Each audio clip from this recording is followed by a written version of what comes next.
বন্ধুরা, আজকে আমি আপনাদের বানিয়ে দেখাবো চালতার চাটনি।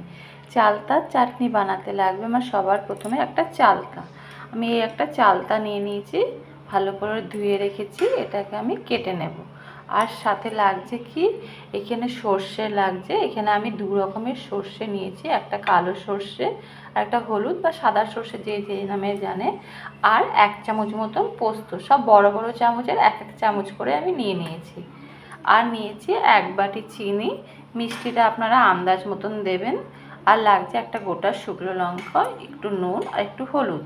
তো সবার প্রথমে আমি আগে এই চালতাটাকে কেটে থেতো করে নেব।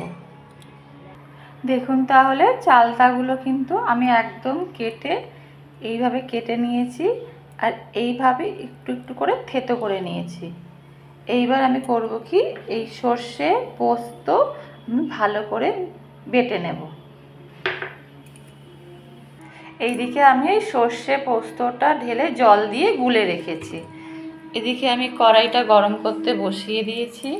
এখানে আমি একটু তেল দেব, আপনারা যে কোনো তেল দিতে পারেন, সাদা তেল বা সর্ষের তেল। আমি এখানে সর্ষের তেলই দিচ্ছি।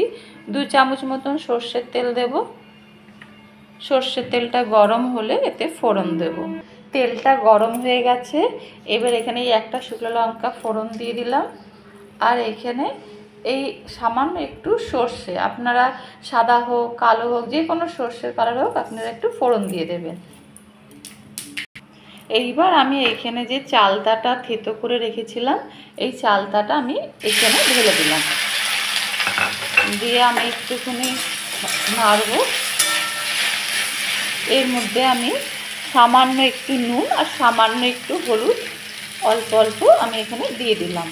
দিয়ে একটু 1-2 মিনিট একটু নেড়ে নেব।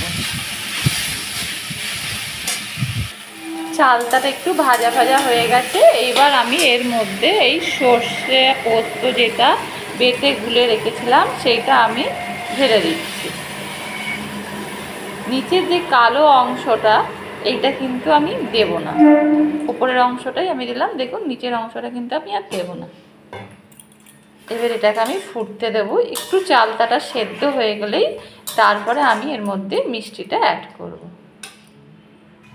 চালতাটা ভালোভাবে সেদ্ধ হয়ে গেছে। এইবার আমি এর মধ্যে মিষ্টিটা দিয়ে দেব। মিষ্টিটা আপনারা আন্দাজ মতন দেবেন, যে যতটা মিষ্টি খান সেই হিসাবে। আমার এখানে 1 বাটি মিষ্টি কিন্তু লেগেই যাচ্ছে। আর চিনি থেকে কিন্তু একটু জলটাও বেরাবে। একটু ফুটে গেলে মিষ্টিটা যাতে এর ভেতরে পুরোপুরি ঢুকে যায়, সেই হিসাবে আপনারা নামিয়ে নেবেন। একটু ফুটুক। দেখুন তাহলে আমার একদম চালতার চাটনি রেডি। আমি এটাকে নামিয়ে ফেলছি। দেখুন তাহলে চালতার চাটনি আমার একদম রেডি। যদি আমার এই রেসিপিটা আপনাদের পছন্দ হয়ে থাকে, তাহলে অবশ্যই লাইক আর সাবস্ক্রাইব করতে কিন্তু ভুলবেন না। তাহলে আজকে এই পর্যন্তই।